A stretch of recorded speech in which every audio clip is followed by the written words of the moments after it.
नाशिक विधान परिषदेचा तिढा लवकरच सुटण्याची शक्यता. गोकुळ गीतेंसोबत फडणवीस शिंदेंची फोनवरून चर्चा. गीतेंची पुन्हा समजूत काढली जाणार. नाशिक विधान परिषदेचे महायुतीचे उमेदवार नरेंद्र दराडेंनी मुख्यमंत्र्यांची भेट घेतली. मंत्रालयामध्ये दोन्ही नेत्यांची भेट. नाशकात गोकुळ गीतेंच्या बंडखोरीमुळे महायुतीमध्ये तिढा. नाशिकमध्ये भाजपा बंडखोर प्रसाद हिरेंची निवडणुकीतून माघार. मात्र मंथरणीनंतरही गोकुळ गीते लढण्यावर ठाम.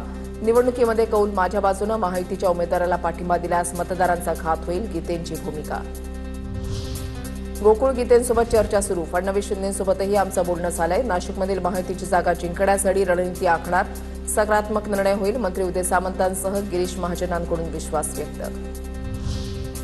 उपमुख्यमंत्री शिंदेंनी शिवसेना मंत्र्यांची बैठक बोलावली. नाशिकच्या जागेवरून उद्या संध्याकाळी 7 वाजता शिंदेंची नंदनवन बंगल्यावर बैठक होणार. नाशकात दराडेंच्या विरोधात शिवसेनेचे बंडखोर उमेदवार गोकुळ गीते रिंगणात. महाजन सामंतांकडून गोकुळ गीतेंच्या मंथरणीचे प्रयत्न.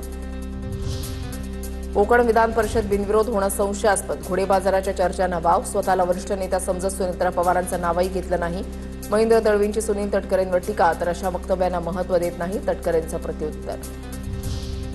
कोकणची जागा बिनविरोध. आता रायगडचा पालकमंत्रीपदाचा शब्द विसरून चालणार नाही. गोगावले पालकमंत्री व्हावेत. तटकरे मुख्यमंत्र्यांशी चर्चा सुरू. उदय सामंतांची माहिती. तर एकत्र बसून निर्णय घेऊ. तटकरेंची प्रतिक्रिया. विधान परिषद निवडणुकीमध्ये मतफुटी टाळण्यासाठी भाजपची खबरदारी. नागपूरमधील भाजपचे नगरसेवक उद्यापासून 3 दिवस गोवा मुक्कामी.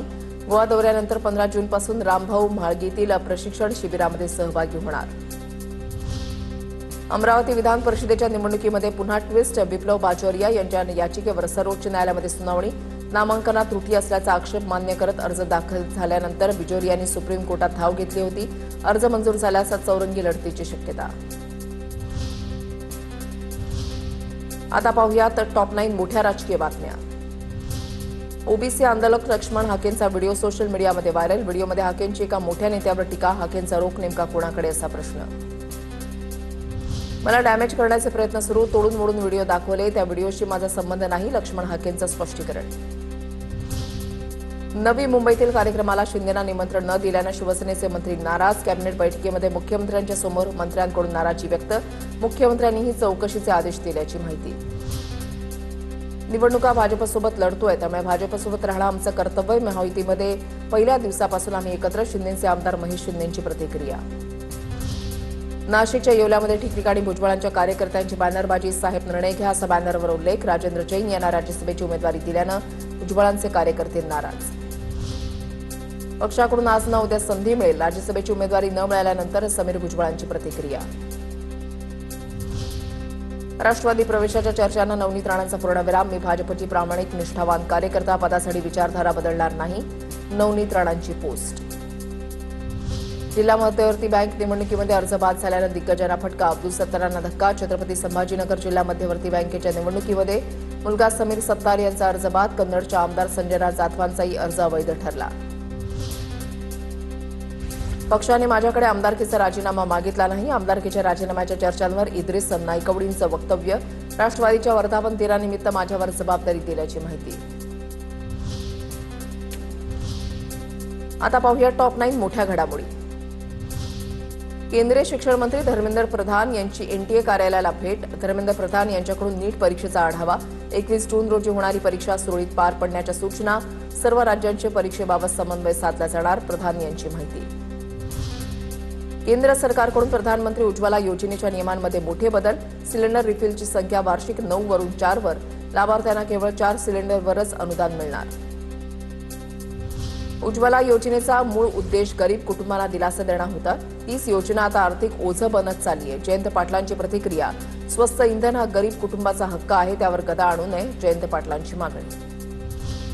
सिलेंडरची संख्या आता 9 वरून 4 वर आली आहे आणि यानंतर 2 वर आणून मग 0 वर आणतील. उज्ज्वला सबसिडीवरून वडेट्टीवारांचा केंद्रावर निशाणा.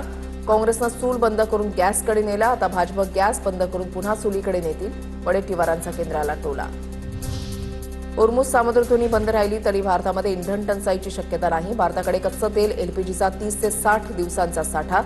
संकटाचा सामना करण्यास भारत पूर्णपणे सक्षम. चिंता करू नका. केंद्रीय पेट्रोलियम मंत्री हरदीप सिंग पुरी यांचं आवाहन.